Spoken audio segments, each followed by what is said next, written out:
Labbaik ya Hussein! Labbaik ya Hussein!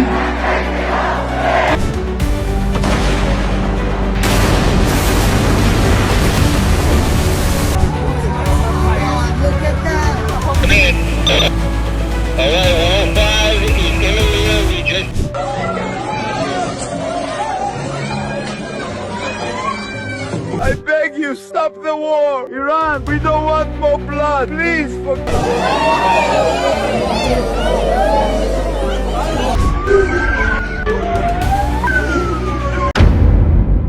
TV10 Bharat, सच की ताकत। Iran versus America Israel के बीच जंग को 14 दिन पूरे हो चुके हैं।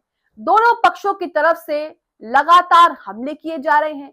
ईरान लगातार इजराइल पर एक के बाद एक मिसाइलों की बारिश कर रहा है।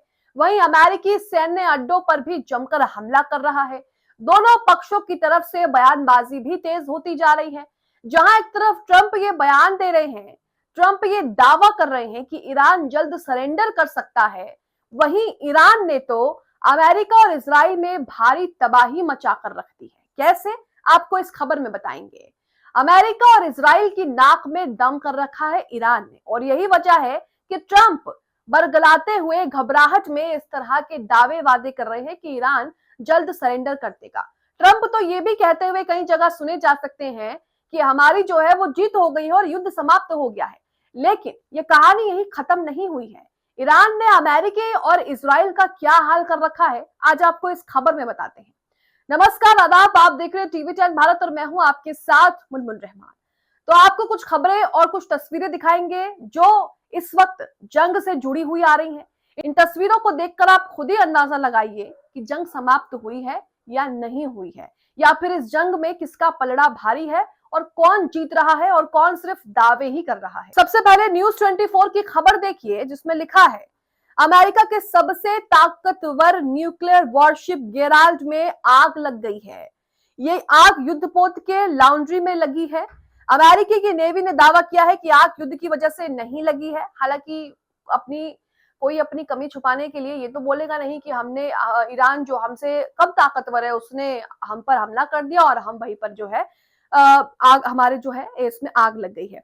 एयरक्राफ्ट कैरियर फिलहाल सुचारू रूप से चालू है। इस हादसे में 2 अमेरिकी सैनिकों के जलने की खबर भी आ रही है। लाल सागर में खड़ा यह युद्धपोत ईरान पर हमला करने के लिए एक बेस के तौर पर इस्तेमाल किया जा रहा था, लेकिन उससे पहले ही उसका काम तमाम हो गया। तस्वीर आपके सामने है।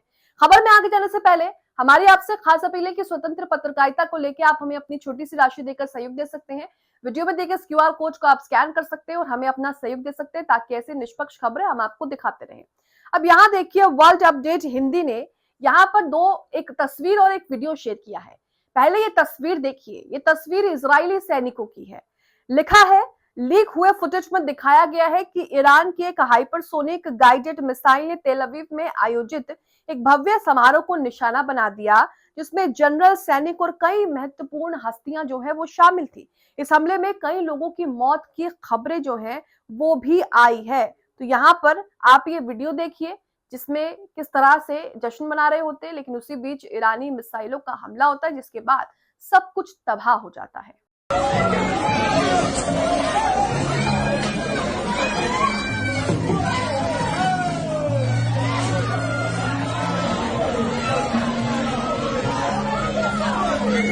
तो ये तो आपने ईरानी सेना और उनकी मिसाइलें, उनके ड्रोन हमले किस तरह से तबाही मचा रहे हैं, ये आपने देखा।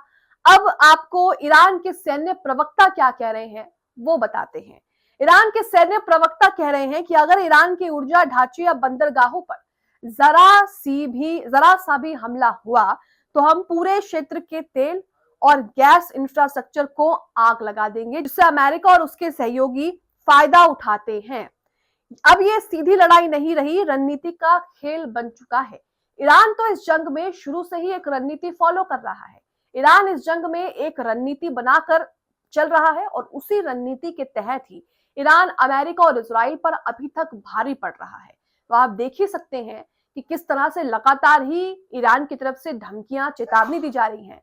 हालांकि ट्रंप इस चेतावनियों को बिल्कुल नजरअंदाज भी कर रहे हैं, लेकिन उसके बावजूद भी उन्हें जो है वो खामियाजा भुगतना पड़ रहा है। वहीं इजराइल के प्रधानमंत्री नेतन्याहू क्या कह रहे हैं? इजराइल ने अमेरिका के साथ मिलकर सबसे पहले ईरान पर धावा बोला, जिसमें खामनेई की हत्या कर दी गई, जिसके बाद अब ईरान में नया सुप्रीम लीडर भी बन चुका है, लेकिन ये लोग उसे भी मारने की साजिशें प्लानिंग कर रहे हैं। नेतन्याहू कह रहे हैं कि ईरान के नए सुप्रीम लीडर को लेकर परोक्ष रूप से मारने की धमकी जो है वो दी जा रही है।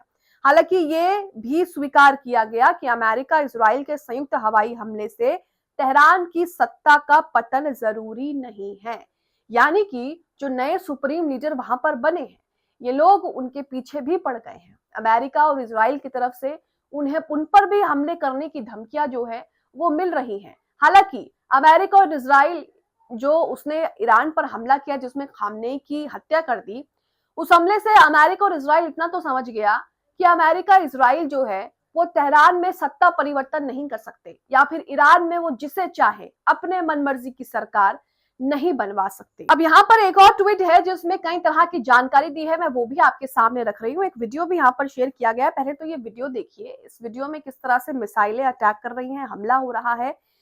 कहा जा रहा है कि ईरानी सरकारी मीडिया की पुष्टि, इजराइल और खाड़ी के पड़ोसी देशों के खिलाफ 44 हमलों की झड़ी है, पूरे 44 हमले। ये वीडियो देखिए।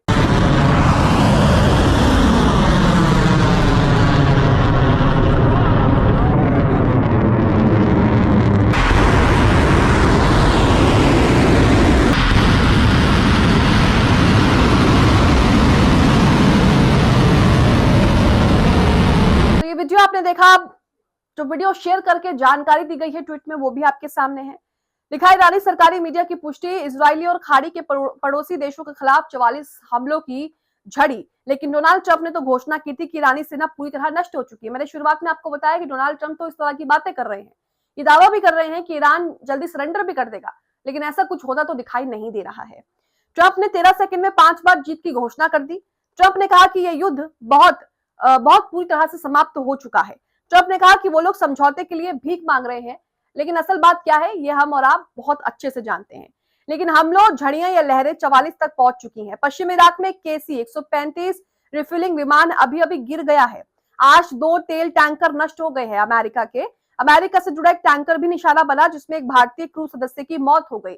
उत्तरी इजराइल पर हिजबुल्लाह की भारी रॉकेट की बौछार हुई है। होर्मुज में बारूदी सुरंगें बिछा दी गई है। खाड़ी के सहयोगी देशों ने 6.7 मिलियन बैरल तेल आपूर्ति घटा दी है। ईरान की राजधानी तेहरान पर इतना बड़ा हमला हुआ कि मशरूम क्लाउड दिखाई दिया है। उस स्टीव विटकॉफ को भी नहीं पता कि इसका अंत कैसे होगा, और इसका अंत ईरान को भी नहीं पता, दुनिया को भी नहीं पता। तो यहाँ पर ये बातें जो हैं, जो पॉइंट्स आपको बताए गए हैं, ये बताने के लिए कि ट्रंप जो दावे कर रहे हैं कि भाई ईरान तो हार गया, ईरान ने हार मान ली, वो सब गलत हैं और सिर्फ जो दावे जो है वो भ्रम फैलाने के लिए किए जा रहे हैं।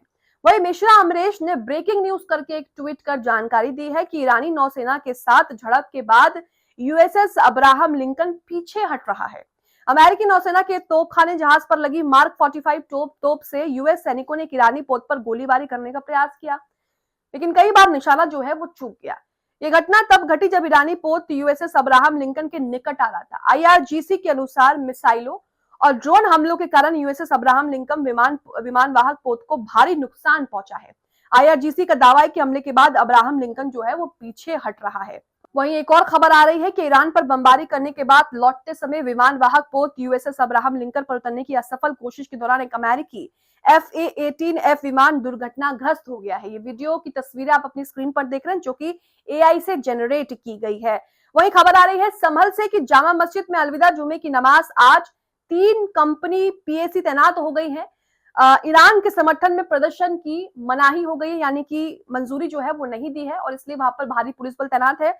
यूपी के संभल में अलविदा जुम्मे की नमाज को लेकर पुलिस प्रशासन पूरी तरह से अलर्ट मोड पर है। जामा मस्जिद के आसपास भी भारी सुरक्षा बल जो है वो तैनात है। तो ये यूपी के संभल से खबर आ रही है, जहां पर ईरान के समर्थन में प्रदर्शन करने की इजाजत जो है वहां पर नहीं मिली है। तो ये जो जंग की कुछ अपडेट्स है वो हमने आपके सामने रखी। हालांकि अमेरिका जो दावा कर रहा है, आप उसे लेकर क्या सोचते हैं? क्या वाकई अमेरिका जो कह रहा है वो सही है, या फिर ईरान उनकी नाक में इस तरह दम किए हुए है कि वो घबराहट में कुछ भी बोल रहे हैं? कमेंट बॉक्स में अपनी राय जरूर बताएं।